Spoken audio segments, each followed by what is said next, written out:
Rabu malam lalu, dunia selebritis dikejutkan oleh sebuah berita duka. Artis peran Safira Indah telah berpulang dalam usia 32 tahun. Tragis, karena artis kelahiran Bandung ini berpulang dalam keadaan hamil usia 6 bulan.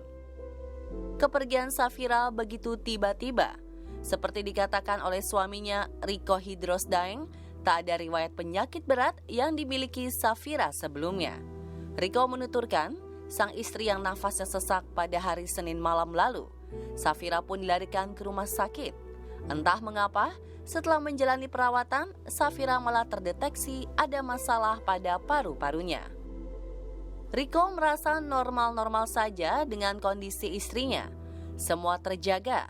Selain rutin kontrol, Safira juga tak lalai menjalani check up. Saat menjalani rawat inap, pemain I Fell in Love ini meminta dilepas oksigen dan meminta pindah ruangan. Takdir berkata lain, bintang iklan es krim ini kembali ke pangkuan yang maha kuasa. Bukan cuma kehilangan istri tercinta, Riko juga harus mengubur dalam-dalam kehadiran bayi yang dikandung sang istri setelah 3 tahun pernikahan mereka. Padahal persiapan sudah dilakukan untuk menyambut kehadiran sang bayi. Ya udah, jadi kita tuh standarnya biasanya kalau udah 6 bulan, 7 bulan pasti kan prepare ya. Jadi kita udah mau ngedesain kamar, terus kita udah mau persiapan beli bajunya, nih beli baju di sini nih, terus ini meja buat baby nih, ada kasurnya, udah gitu-gitu. Ntar kamu tidurnya gini ya, soalnya kan ada anaknya. Udah diatur semua, udah istilahnya kita udah gambarin, ntar begini, itu serunya tuh gini, udah semua. Iya, sama saya juga sama. Jadi ya pasti ngarep banget kan. Seru nih, bentar lagi lahir nih. Udah mikir terus namanya siapa ya, gini udah gitu lah, udah bajunya ntar baju samaan nih gini, udah sampai pakaiannya juga udah mau hunting ya kan, terus udah googling juga cari ya kan, mana nih yang bagus, ini bagus udah gitu. Jadi bener-bener kejadian ini ya gimana ya, kayak mimpi lah ya. Lazimnya sebuah keluarga, kebahagiaan Safira hampir sempurna ketika mengetahui dirinya hamil.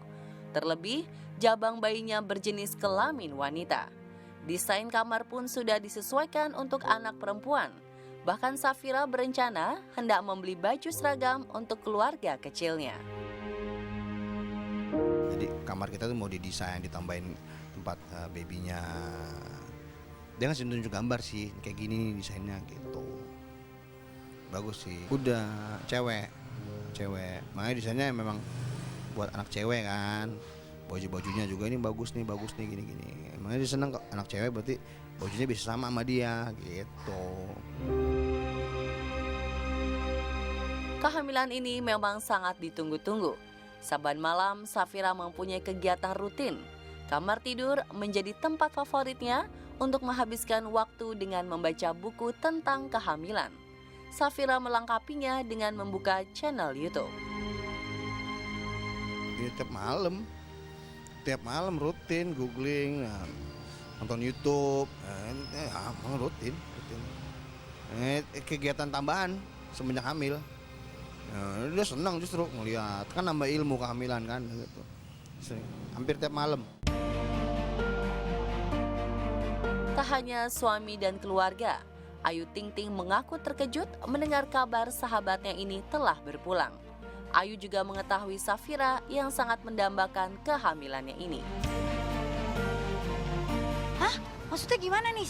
Saya juga nggak percaya gitu. Maksudnya karena kan yang saya tahu anak itu kan sehat walafiat gitu. Nggak pernah yang namanya ngeluh sakit. Kalau ketemu juga nggak pernah ngomong dia gimana. Dia tuh kalau ketemu pasti cuma minta doain biar cepet punya anak ya. Doain ya yuk biar aku punya baby. Kan dia manggil aku teteh, doain ya teh biar cepet punya anak, iya pasti kalau ketemu tuh ngomongnya gitu terus gitu. Shandy Aulia, rekan almarhumah ketika membintangi film I Will I'm in Love, tak mampu menahan kesedihannya. Shandy mengenang Safira sebagai sosok bintang yang sangat menyayangi keluarga. Shandy Aulia melukiskan perasaannya di Instagram.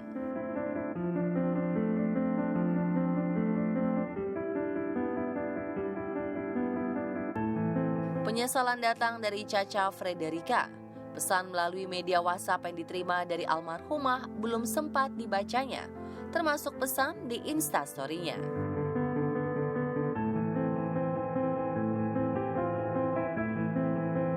Kepergian Safira juga tak cuma menyita perhatian jagat hiburan, tapi juga dunia kesehatan.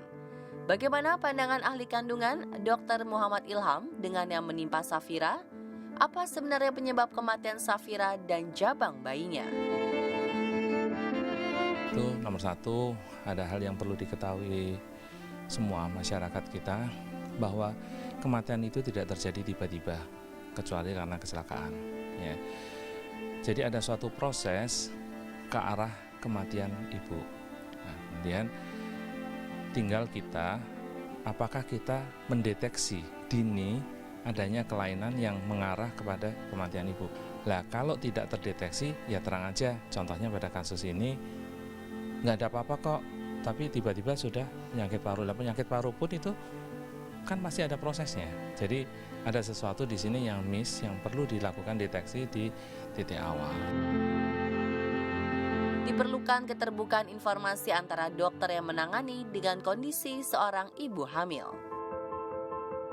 Kejelian ya, memang kejelian untuk mendapatkan sesuatu, dan yang banyak itu kejujuran. Pasien kadang-kadang juga menyembunyikan data tentang dirinya. Nggak tahu apapun sebabnya, tetapi hubungan dokter pasien itu berlandaskan dengan kejujuran, dua-duanya, dokter maupun pasiennya. Jadi ada istilahnya pengenceran darah atau istilah kita hemodilusi. Hemodilusi maksimal terjadi pada kehamilan sekitar 36 minggu. Ini kan baru 24, jadi masih jauh. Ada fungsi kejadian itu ada. Dan hemodilusi memang sudah mulai terjadi di atas kehamilan 20 minggu itu, tapi baru awal-awal. Deteksi dini terhadap seorang ibu hamil dibutuhkan untuk nutrisi sang ibu maupun jabang bayi. Tipsnya, sedini mungkin melakukan pemeriksaan. Begitu dia diketahui hamil atau dicurigai hamil, segera menghubungi Fasiankes, boleh di puskesmas sampai ke rumah sakit rujukan, silahkan, atau menghubungi tenaga kesehatan baik itu bidan maupun dokter umum dan dokter spesialis untuk dilakukan deteksi dini. Nah kemudian masalah makanan memang harus diperhatikan pada ibu hamil, kecukupan makanan yang istilah kita itu sekarang dengan diet yang seimbang itu berpengaruh. Kelihatannya sepele, cuman diet seimbang, tapi itu berguna untuk kecukupan asupan gizi yang digunakan untuk ibu dan bayi. Mimpi Riko memiliki keluarga yang utuh dengan istri dan kehadiran buah hati harus dikubur dalam-dalam. Orang-orang yang dicintainya telah pergi membawa kasih sayangnya ke pangkuan Allah yang Maha Sayang.